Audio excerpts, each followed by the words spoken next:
Good afternoon, guys. Good afternoon. So for this episode, it's like more like a reaction. I'm doing a reaction. It's my reaction to the Springboks 33 that was announced yesterday.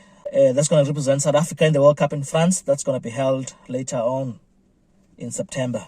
When I looked at the squad, first of all, before the squad, there were rumors that there were going to be some key players that were not going to be selected due to injuries. And I did not believe these rumors. I thought they were just, they were lies, you know. But then when the squad came to be announced by the coach, Chuck Nyenaba, I realized that they were telling the truth. We really are missing our key players in key positions. Okay?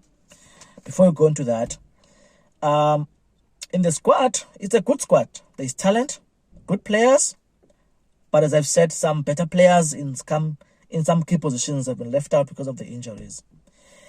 They're taking two hookers to this World Cup, Bongi Mbonambi and Malcolm Marx, which means they're dropping Joseph Dweba. They're not going to take Dweba with them to the World Cup.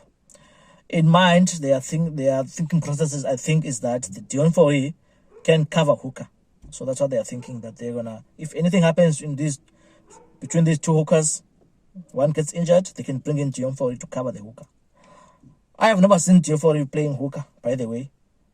I think I've seen him once, but I think it was a long time ago when he played hooker. So I'm not sure how good he is at hooker currently. At props, they've taken our props that we know them, but also the thinking behind Tavanyagane is that he can play both tight head and loose head. So again, another guy you can shift positions. So the box really rare. They rely a lot on players who can play in different positions. Sometimes I like that. Sometimes I don't like that, because I feel sometimes players don't play well when they're played out of position. But it has worked before. I mean, we won the World Cup in 2019 with the same strategy. So yeah. They're taking 4 scrum halves, Springboks.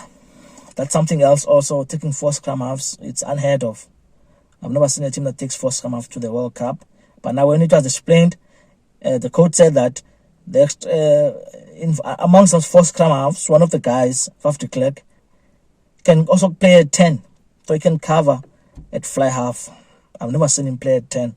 I hear he has played 10 in Japan, but I've never seen him play 10 like in the mainstream rugby.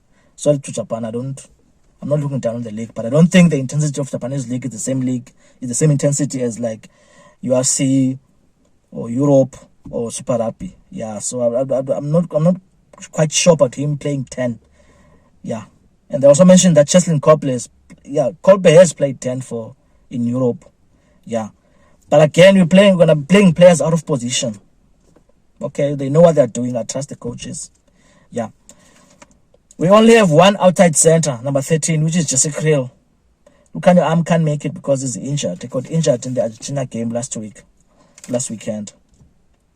Behind this thinking now, they are saying that the thinking is that now, okay, first of all, Jesse Kriel is only 113 in the squad, which means I think he's gonna play all the games, because I don't think because they said that they think that Moody can also cover 13, but I've never seen Moody playing at 13 also, and also, I don't think there's going to be a game where they're going to be intentionally playing Moody at 13. They're only going to bring Moody at 13 if anything happens to Jesse Kriel, I think. So Kriel is in for a long World Cup if we go all the way to the final. He's going to play all the games, I think. They are not going to change and bring in someone else. So, yeah, that's the squad as you can see on the screen, guys. I'm displaying it on the screens. You can see the names of the players.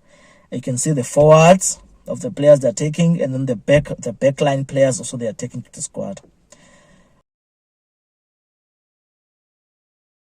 So let me speak about the important thing now that I think is mostly shocking about this squad.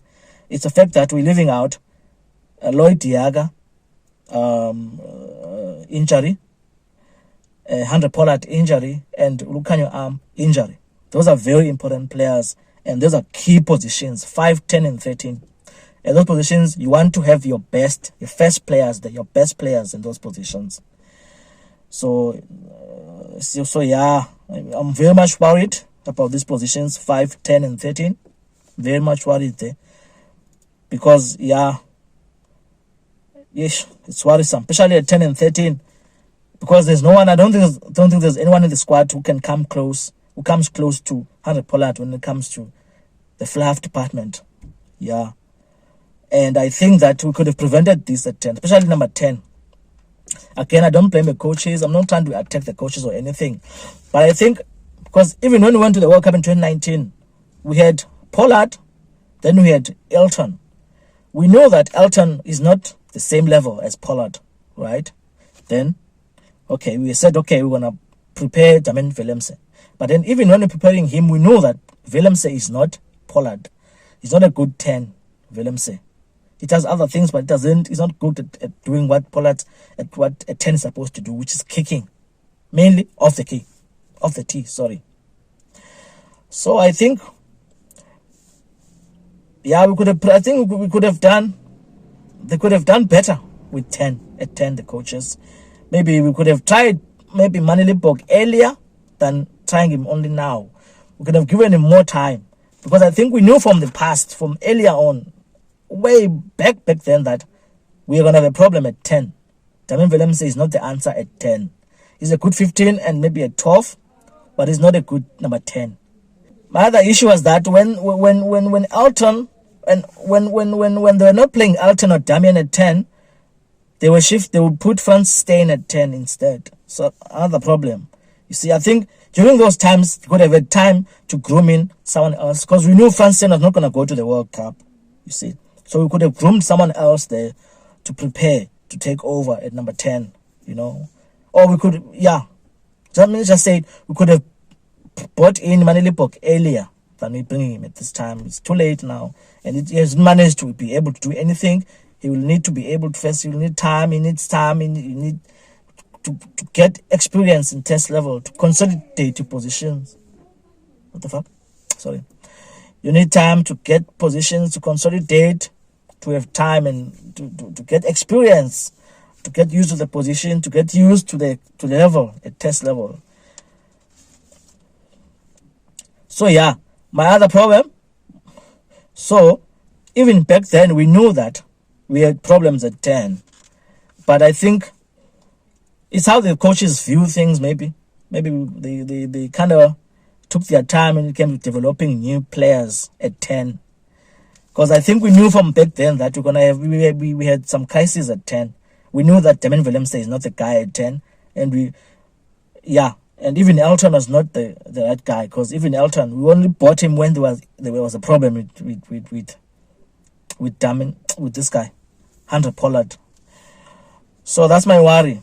10, 13, and 5. I think these omissions really put some stumbling blocks for us now on our way to the World Cup, to win this World Cup, to retain it. Because these are serious players that we're missing, and I'm very much worried about this. I'm very much worried. But yeah, let's wait for the Springboks, guys. Let's have some hope and some faith in the team. These injuries are not made by the coaches, really. It's natural. It happens. It's sport. So yeah.